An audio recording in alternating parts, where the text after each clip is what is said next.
time for the ride home in ENC. Yes! Yes! Yes! This is your 5 o'clock drive with Patrick Johnson. Holy mackerel! More news, more interviews, more ECU stories than you can shake a stick at. Hey, stop shaking that stick. This is the Patrick Johnson Show. Pirates win! Pirates win! On 94.3 The Game. Hello again, everybody, and welcome to the Patrick Johnson Show on 94.3 The Game. We're getting you ready for ECU baseball as tonight the Pirates will take on Charleston. That game will be played at Segra Stadium in Fayetteville, and we'll have coverage on the radio side beginning at 5:45 here on the ECU Sports Network in 94.3 The Game. All right, we say hello to you as we welcome in our great guest at this time. He is the one and only Mike Mullis, and of course he is regularly viewed on ESPN Plus as a college baseball analyst and an analyst for all ECU baseball games. Mully and I will be together on Friday when ECU welcomes Rutgers for the opening game of the LeClaire Classic. But first things first, we start with this game here tonight. We'll also talk a little bit about UNC plus high school baseball getting underway. Mully, how's it going? It's good. Happy opening day to all the parents and fans and players of the scholastic level. We've got high school getting underway. I think the middle schools are soon to follow if they haven't gotten started. So won't be long. Greenville Little League and Winterville, Cal Ripken, I think they are still, and the ladies at Sarah Law, everybody will be full swing into diamond sports. Great time of year. Let's start with the high school tonight. I think it's very interesting. Rose will be playing Corinth Holders. Conley and Corinth will play this weekend, but Conley will go to Clayton and open their season. South Central is forecast to be pretty good. Aiden Grifton's got a dynamite team. How do you see the local scene for high school baseball this year? You know, probably as good as it's been in a long time, PJ. There's a lot of talent everywhere that you named has at least a marquee guy or two. So should be a lot of fun for the county and to watch some of these teams have younger guys, to watch those guys grow up and develop. But I guess the guy that everybody's talking about, Isaiah James, left-handed pitcher committed to Duke, playing for Pat McCray over at South Central. They're at home tonight, and I'm drawing a blank on who they're playing. But, he's a guy I really look forward to seeing. Guy that's been up to 98 from the left side, kind of sits, 93, 95. So pretty special arm there. And, you bounce around the county, and PJ, I'm just telling you, the coffers are full, and it's very representative of how important baseball is to this community, the development of these young people. So it's a bumper crop. It's a bumper crop coming out of Eastern North Carolina. I know that I've talked to a number of friends that are still in the college game, and they are certainly watching what's going on here in Pitt County. It'll be Northside Pinetown and South Central tonight. So that'll be first pitch of 6:30 this evening. So it'll be interesting.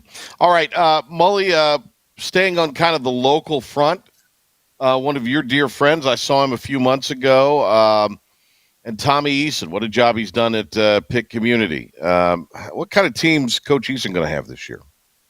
I mean, they're always good. And they're, at this point, PJ, I don't know exactly how far, but I'm going to guess they're 12 games in. I mean, they got started early. Actually, I think their first scheduled weekend was the weekend of the big snow, so maybe they're running a few games behind. But they're underway. They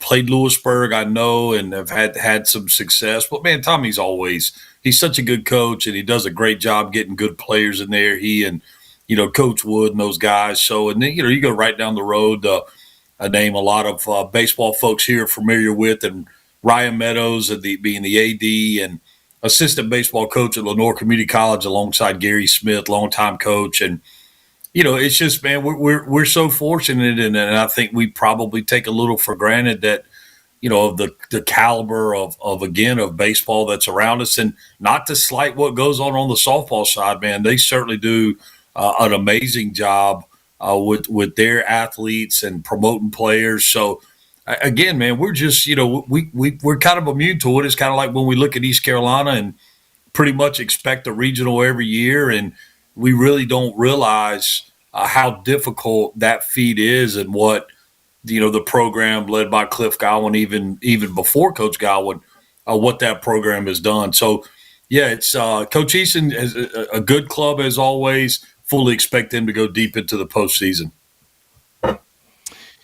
Mike Mullis is with us here. We're previewing ECU. They are getting ready to play Charleston tonight at Fayetteville. Also, there'll be ECU basketball tonight. That'll be 8 o'clock Eastern, and that will be played out in Texas. UTSA will be who the Pirates will take on, try to get the season sweep of the Roadrunners. And we'll have coverage on 107.9 WNCT beginning at 7:30. Pilk, is it Darren back tonight, or are they getting some yahoo from out in Texas to do this? 3, 4. That's why he's the best in the business, ladies and gentlemen, the great Philip Pilkington. Sorry, I was talking to my intern. What's up? I apologize. What was the question? Never mind. Don't worry about it. I got all right. So, you missed your window, I tell you what. I did. I'm explaining my intern. The best of the business, Mully. He hangs on every word of this show, as you can hear right there, and is all over it. So that's why he's the legend that he is, Philip the Ref Pilkington. Pilk, all right, I'm going to give you a homework assignment, Pilk, since you this is a little bit of a punishment, but that's okay. Have it ready when we come back out of a break here, because we're going to get a break in. Okay. And here is what I would like to do. All right. I would like you to find out who Aiden Grifton is playing in baseball today. Okay. And Mully, if you know, don't say. This is a punishment, Mully. I want you to find out if Darren Vaught is commentating on the basketball game tonight. He is. And I want you. Okay. No. Okay. No. And I want you to find out, of all of the sporting events that are scheduled for tonight that Vegas has odds on, which one is the biggest discrepancy on point spread? What is the largest point spread tonight? Let's just say in college basketball. Okay. So I'm going to come back to you in the next segment. I want the answer in that order to all of these. Who's Aiden Grifton playing tonight? Who is in baseball or this afternoon? Who is Darren Vaught on commentary? And where he was last weekend and why he was not in Charlotte. So you got to find that out too. Okay. And then I want the biggest point spread of tonight. All right, you have your assignment. I anticipate that you will carry it out. All right, thank you, Pilk. Mully, did I handle that all right, you think? How was that handled? I think that was fine. Well, I'm not sure if that was more punishment for Pilk or me, because that was quite the laundry list of assignments you gave him as I just sit here staring off at the screen. But nonetheless. You're funny.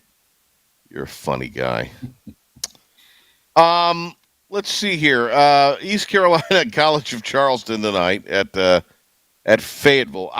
So we didn't think there would be a stream for the Durham Bulls game, but the game at the Durham Bulls Park, but apparently there was. Apparently there was some kind of stream that ended up on ESPN. Well, just upon asking, more questions, I guess the decision was made Thursday or even Friday going into the Saturday game. And from what I understand, there was some piggybacking on maybe North Carolina Central had some stuff set up there, potentially to play a game there, at some point, or maybe they had just played there. I don't know. But they said, hey, we've got the stuff there. We can put something out stream-wise, and then obviously they did the pass-through with the audio, as was evident by you had the radio commercials playing during breaks on the stream. So, but yeah, either way, man, they were able to get it out, and it was good. People can be a little dissatisfied with the level of some other production efforts by different schools, but in that situation, it was a complete and total surprise. So I was just appreciative to be able to watch the game, and for the most part, you could keep up with what was going on. Did it leave a little to be desired? Sure, but nonetheless, it was it was good to be able to keep up with it. So is tonight a stream game? It's not listed as such. Have you heard anything as far as, or is this just strictly radio tonight? Everybody that I've asked, PJ, nobody knows of any stream tonight. But again, if a decision has been made that nobody's aware of, I don't know of it. Right. The other challenge I think you would have in that one would be, would they do it through Flow? Would they? I don't even know who's actually being represented as the home team in this situation. I'm right. not Yeah. checked into that. So who would have the rights as opposed to when you have two ESPN Plus schools playing each other, like you did with Carolina and East Carolina. So that I would imagine that we will not get any video feed from Segra Stadium. Okay. So listen to it on 94.3 The Game, and you can obviously also listen on your device on the IBX Media app. All right, Mully, let's get your assessment of the North Carolina series. Certainly Friday was listless. Carolina came out and kind of dominated. The Pirates with a great bounce back in Durham, scoring 10 runs a day after only or managing none. I should say only. They managed none. And then coming back out and jumping out, Carolina comes back, so it's the kiss your sister tie. So 1-1-1 from the weekend, Mully. Give me a little bit of your perspective through that 3-game series, which obviously North Carolina can pitch it. Yeah, I thought that was the story of game one. Norby comes out, matches DeCaro first inning. Looks like we're going to have a heck of a pitcher's duel. Second inning, kind of had a here we go again moment with Norby giving up the home run to the left-handed hitting Paulson, the first baseman. So kind of felt like at that point, PJ, it kind of felt like a little bit of here we go again, And so I think at that point, between DeCaro continuing to do what he was doing and the Pirates just not being able to find an answer, that game played out, maybe as you could expect when you have Norby not be able to give you the quality outing that he has been so known for.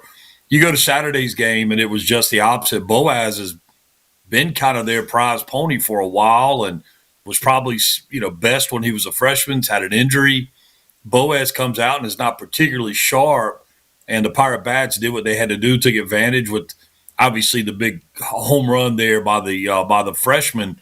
So, I mean, it's one of those things where the Pirates made the turnaround they needed to make, played extremely well on Saturday. I think that's more stylistically what to expect. I do think it's of merit that you also had Matt Lashley, the shortstop, junior college player that was brought in to be just that, the starting shortstop. You had him out there, and just a renewal of confidence for the Pirate Club. So that also pays dividends on Sundays. Pirates jump out to a big lead or a lead nonetheless. And, bullpen gives it up. Another great outing by Kobe Weber. So still a lot of excitement surrounding that young man. But that, for it to end 3-3, I think was absolutely the right decision. The weather conditions deteriorated throughout the day, kind of a steady mist turned into a pretty good rain, and then temperatures plummeted with the wind picking up. So, you got, again, Matt Lashley playing with a banged-up hamstring. You certainly don't want him to sit around for 2 hours and try to run him back out there. It obviously impacts your pitching staff, although East Carolina still had plenty of arms left. I just think, no need to get anybody hurt at this point in the season. And, you go away 1-1-1. And, again, going into that weekend and after seeing Friday's game, I think anybody would have taken a win and a tie to finish out that series. All right, let's hit a break. We'll come back. We're going to talk some Pirate specifics, talk about the matchup tonight. The great Mike Mullis with us here. Mully and I also preview the LeClaire Classic. And when we return, in a pithy, well-delivered report, Philip the Ref Pilkington answering my questions. The best burgers around. Everyone loves a thick, juicy, and fresh burger. Tiebreakers in Greenville, plus the all-new Tiebreakers in Winterville. Do real burgers better than anybody. So don't just go to any burger-themed restaurant chain. It's time to break the chain and eat local. Tiebreakers, real burgers at its best. Everybody loves burgers. You know what the problem is with standard belts? Usually you have to choose between too tight or the opposite, too loose. But with Anson Belt and Buckle, you don't have to choose. We got rid of the holes and instead have a track system designed for micro-adjustability. That way you can enjoy a perfect fit every time. Anson Belt and Buckle. Find your perfect fit today.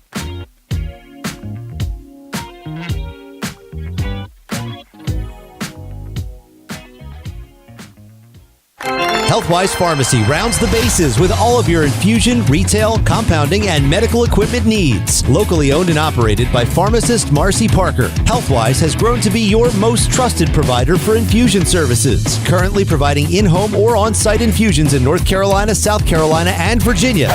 Visit Healthwise Pharmacy at 615B South Memorial Drive or call 252-295-0059 to speak to a patient service representative to find the option that best suits your needs. In this age of globalization, we've learned that bigger isn't always better. Ever tried to get phone help from a big corporation from a real person? Right. That's what's so nice about Phelps Chevrolet. After more than 50 years serving our community, Phelps remains family-owned and operated. Mike, Daryl, Wave, West, Alan, and Clay deliver hometown service and integrity, same as always. They share your experience, they share your values, and they are ready to help with any motoring need. Come get you one. This is about you, your family, and the health of all who live in Eastern North Carolina. This is about the transformation of a health system into something more powerful and more human, about creating new ways to treat disease and keep you well. This is about ECU Health, which is to say, it's really all about you. ECU Health. Minds, hearts, purpose. Make every day electric on the Kawasaki Electro 20 electric balance bike. Maximize the fun with long run times, impressive top speed, and Kawasaki build quality. Easy adjustability and smooth handling make everyday riding more enjoyable. And the standard MTB type tires provide off-pavement capability. The Kawasaki Electro 20 is the electric balance bike that's built to rip. Go to Ron Ayers Motorsports, Memorial Drive north of the airport, Greenville. We're back to the show. I missed you. We all missed you. You miss them? This is the Patrick Johnson Show on 94.3 The Game. Hey, I want to congratulate ECU softball and Shane Winkler, top 20 win last night, winning at number 18 Duke 5-4. Anna Sawyer, the Conley grad, with a huge night, 2-run homer, put the Pirates ahead too. She also got a key double, which put what proved to be the go-ahead and winning run into scoring position. Jenna Kroll, the sac fly. But the top of the order really produced very well. And I'll tell you who else was outstanding last night in the circle, going a complete game. And this was definitely needed. But the freshman Sydney Rainford, outstanding last night against a Duke team that had played a really challenging schedule. That was the home opener for Duke. They had just renamed the stadium. So, I mean, this was a big victory for Shane Winkler's team.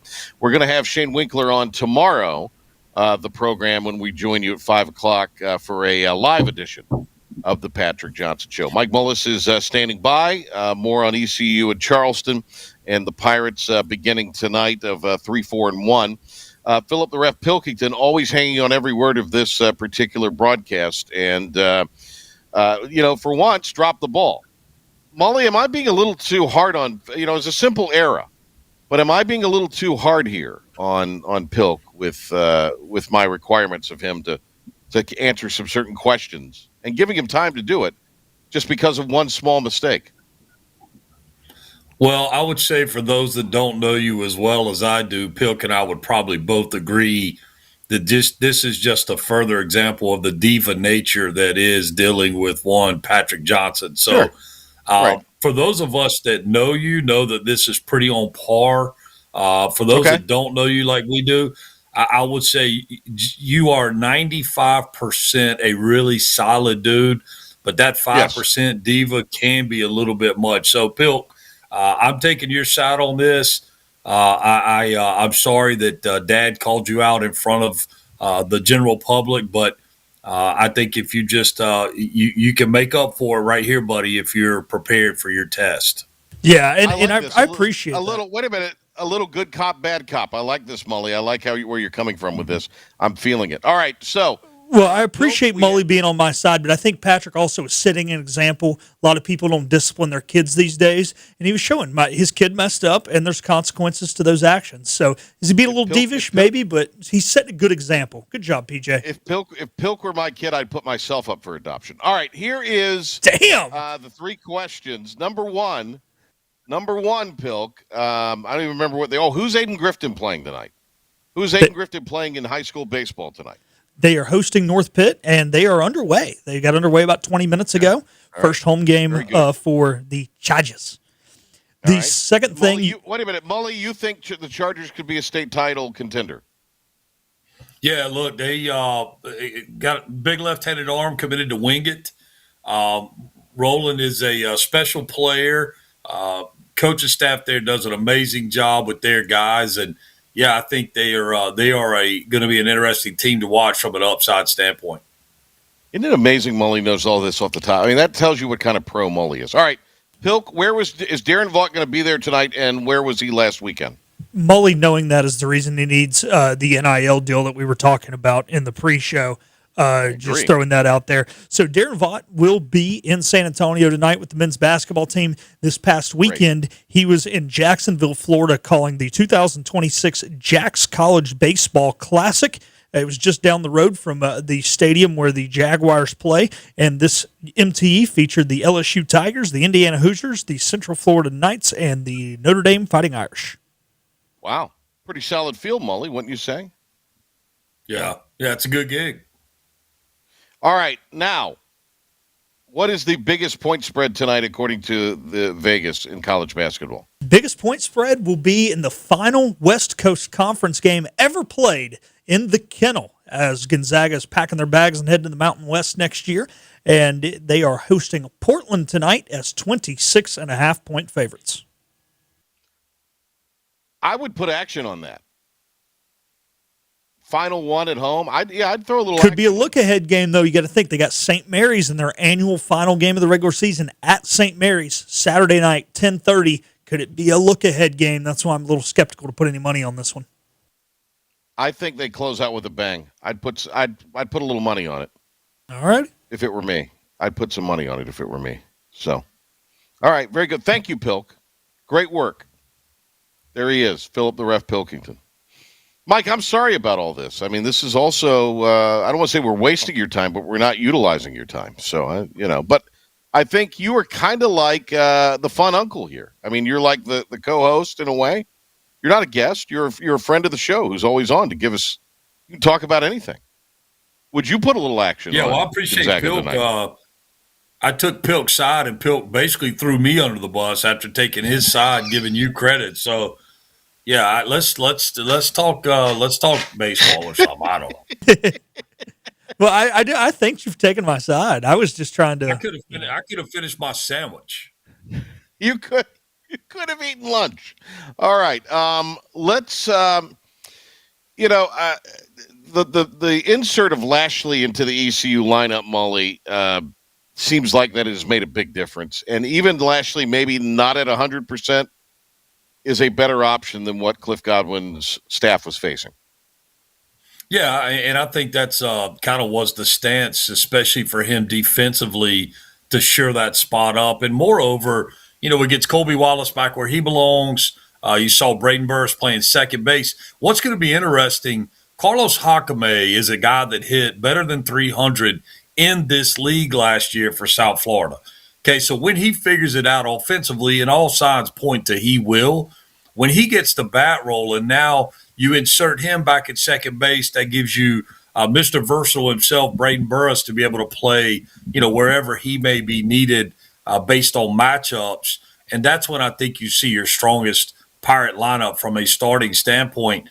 Again, Alex Boucher is close to being healthy, gives you a right-handed power bat off the bench. We've seen the left fielder from Walter State, drawing a blank off the top of my head, Vogely, Vogely, Yep. is starting Yep. to find it offensively. So look, man, I think this thing's kind of starting to self-correct, and these guys are figuring out, like, okay, what's the pecking order going to look like? And, I don't have to play looking over my shoulder. I just need to go play the game, and whenever my number's called is my opportunity, to contribute. Jeff Sabater's another one that really hadn't settled in, and learning more about him. So, I just think this thing still has some unwinding to do, but I feel like they're closer than they've been, even going back through the fall and the two scrimmages. Molly, do you think with Braden Burris? I mean, okay, boy, what a year last year. How do you improve on that? And at least through the first couple weeks, all signs indicate that he has made tremendous strides and is a guy that is going to figure out a way on base, can wreak havoc on the base paths. And as you said, you could play him almost anywhere, and he would be a guy that would be more than serviceable from a fielding perspective. Yeah, look, everybody talks about the sophomore slump, and I think Braden Burris has never heard of that. He's come out and actually, as you just alluded to, he's accelerated, at least at this point in the season, his unbelievable numbers from last year. So he just continues to find a way on. I mean, hitting 500, it's been talked about so many times. It's obviously a part of the national story right now, the success he's having. And let's face it, man, he's not sneaking up on anybody. Last year, you could say, well, he's a freshman. Nobody has a book on him. Well, right now the book's pretty thin. They just can't find a way to get him out. He has been exceptionally good, and no reason to think there'd be any let up. I just think what you're seeing, instead of a flash in the pan kind of uptick cycle, is I think you're seeing exactly how consistent Braden Burris could be day in, day out. And so much of that goes back to his preparation.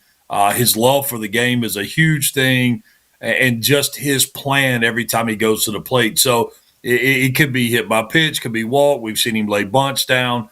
We've obviously seen him drive balls in gaps. I mean, he's just all around. I mean, really, really good player. And man, we're super fortunate to have him as a fan base, here at East Carolina.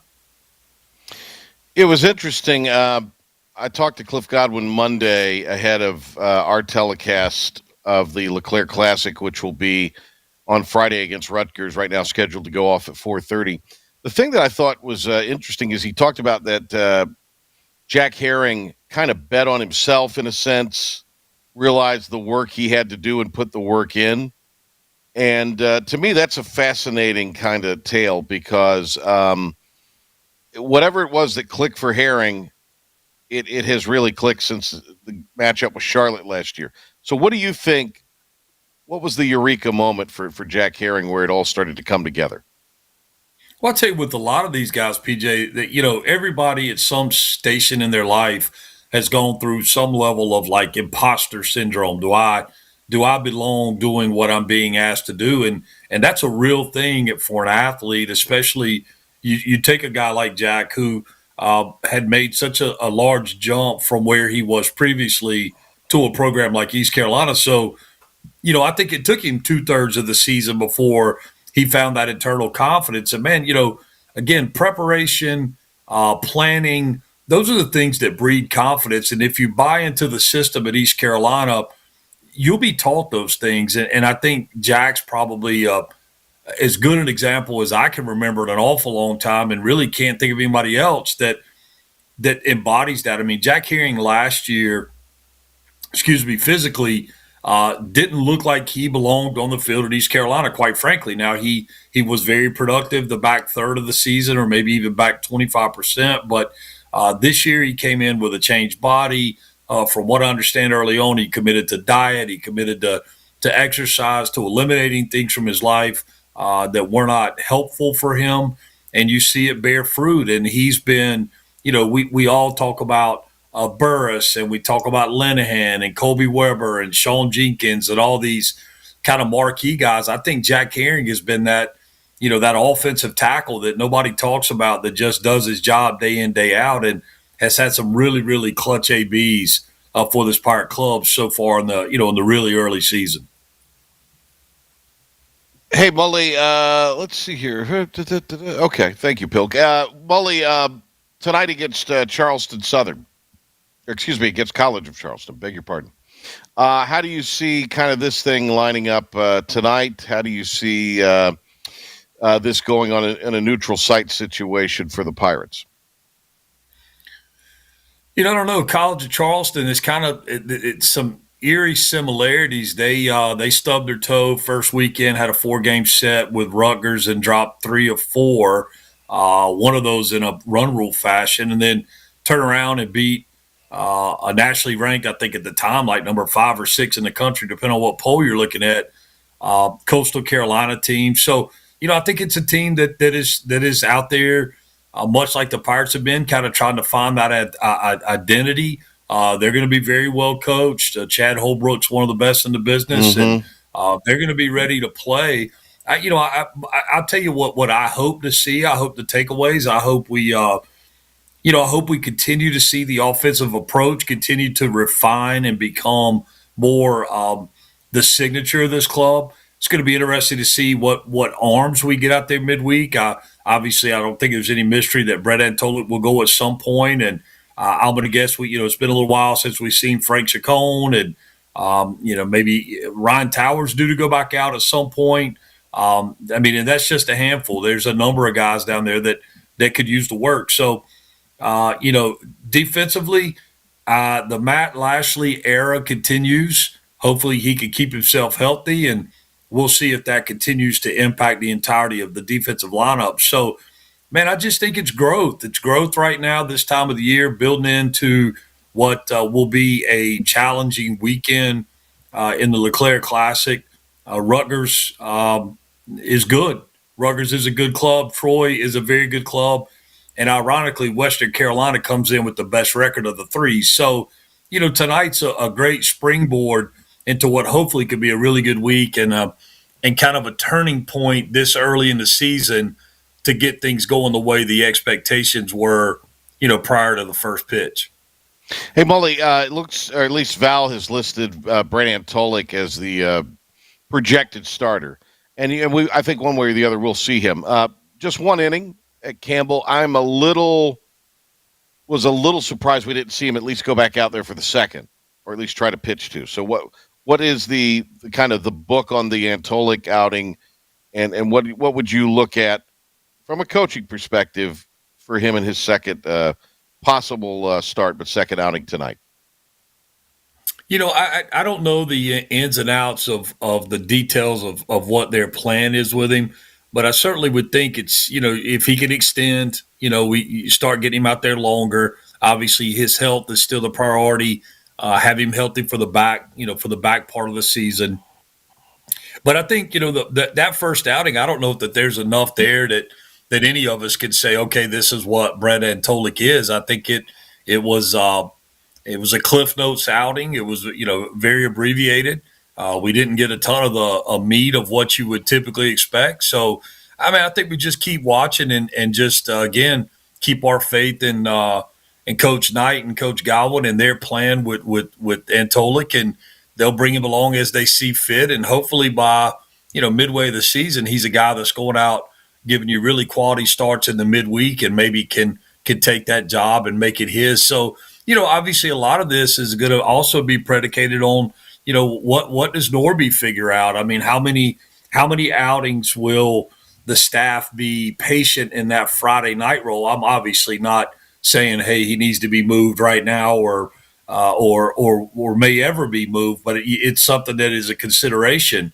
So, all these things, you get starting pitching consistently giving you quality, 5 inning, and it's crazy that now, 5 innings is like a quality start. I mean, we just don't see much depth anymore. I mean, the other night with Carbone going, 8 innings CG, it was, you just don't see that often, 101 pitches. But, I think if Antolik, again, could go out and extend a little bit, maybe we see him twice, get him a chance to get his feel with his secondary stuff and then just see where he's at from there. And hopefully he continues to progress both on the field, excuse me, and health-wise.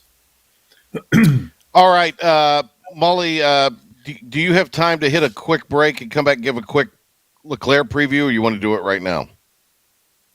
We can do whichever's good for you, as long as I don't have to hear Pilt give us a dissertation on 3 more things that you assigning. All right, we won't. All right, we'll come back and Philip the Ref Pilkington will not give that dissertation, but Mike Mullis and I will preview the LeClaire Classic as we're getting you ready for ECU and Charleston. That is tonight at 6, and at 8 o'clock tonight over on 107.9 WNCT.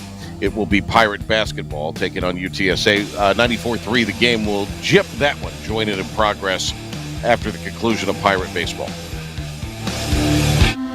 This is about you, your family, and the health of all who live in Eastern North Carolina. This is about the transformation of a health system into something more powerful and more human, about creating new ways to treat disease and keep you well.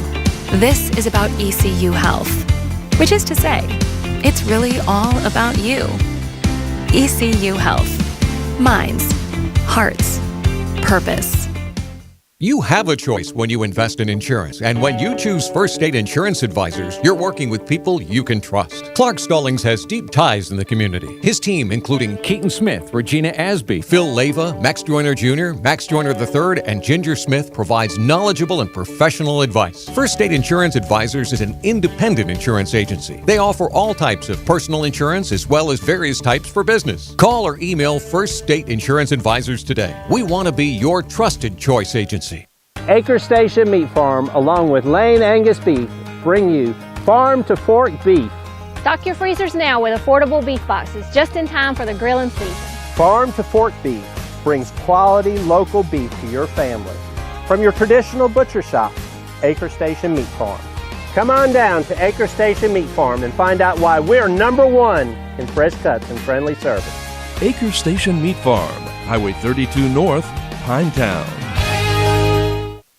Daughtridge Gas and Oil has been your dependable propane supplier for 95 years. Their trained technicians can service and properly install all your propane and natural gas appliances. Plus, Daughtridge Gas and Oil is your backyard expert with fire pits, grills, smokers, and more, including quality outdoor furniture at their Greenville Patio and Hearth Shop at 1901 Charles Boulevard. Go by and see the knowledgeable staff at Daughtridge Gas and Oil for propane delivery or call 756-1345.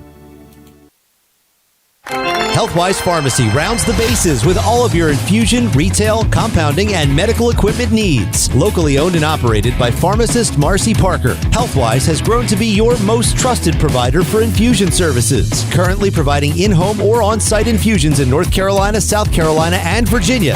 Visit Healthwise Pharmacy at 615B South Memorial Drive or call 252-295-0059 to speak to a patient service representative to find the option that best suits your needs. In this age of globalization, we've learned that bigger isn't always better.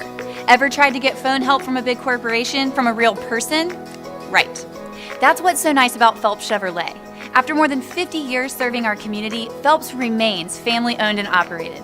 Mike, Daryl, Wave, West, Alan, and Clay deliver hometown service and integrity, same as always.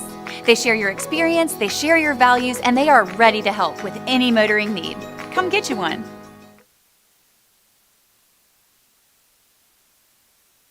A stunning conclusion. Why is everyone screaming? On 94.3 The Game. All right, this weekend we've got the LeClaire Classic, another busy weekend at the ECU Sports, the Terry Holland Athletic Campus. Very, very busy. Very busy. Mike Mullis, as we wrap up the show today, get you to Fayetteville here in just a minute. Mully, this weekend, we'll honor Coach LeClaire, 23rd annual LeClaire Classic, interestingly enough. We're number 23. We have Rutgers. You and I have that game. We talked to Steve Owens earlier today. You and I did. Great conversation with him. Got a really offensive club. Western Carolina is also in this, and then Troy, who's had some really outstanding seasons here recently. So how do you see the field this weekend? I tell you what, just start with Rutgers because that's who the Pirates will start with. But they are a team that can score the baseball. They've had 2 run rule games already, have scored double-digit runs several times. They have one guy that their leadoff guy that swipes a fair number of bags. They really pride themselves on how they play defense. They've played a challenging schedule with no more time outdoors than they've had this year, which Coach was saying today has been far more limited than normal. But I think the thing that stands out is when you look at that roster, PJ, man, there are a lot of big young men, a lot of 6'3" to 6'5", 210 to 225 pounders. So they're going to be physical, and I don't think there's any mistake or any confusing what they're trying to do. They're coming in to bash the ball. You go to Troy, a little different deal. I mean, similarly, doesn't not. I don't think it started the way that they would have wanted for it to start. Kind of trying to find themselves a different brand of baseball. I expect them to come in and be a little chirpier, a little edgier. That kind of Sunbelt team, much built on the chassis of what you get with Coastal Carolina out of the Sunbelt as well. So a little different brand of baseball, and then you get to Western, and Western is again, they've only got 2 losses on the season. Haven't played quite the schedule that the other teams have played from an opponent standpoint, but they have started winning ahead of everybody else. Thank you, Mully. Really appreciate it. Absolutely, buddy. Enjoyed it. I'll look forward to seeing you on Friday. Mike Mullis and I will have TV at 4:30 Friday. That's the scheduled time now for Rutgers. Right now, though, we get you out to Segra Stadium. ECU taking on College of Charleston. See you tomorrow. Patrick Johnson Show. Shane Winkler, ECU softball coach, will be with us.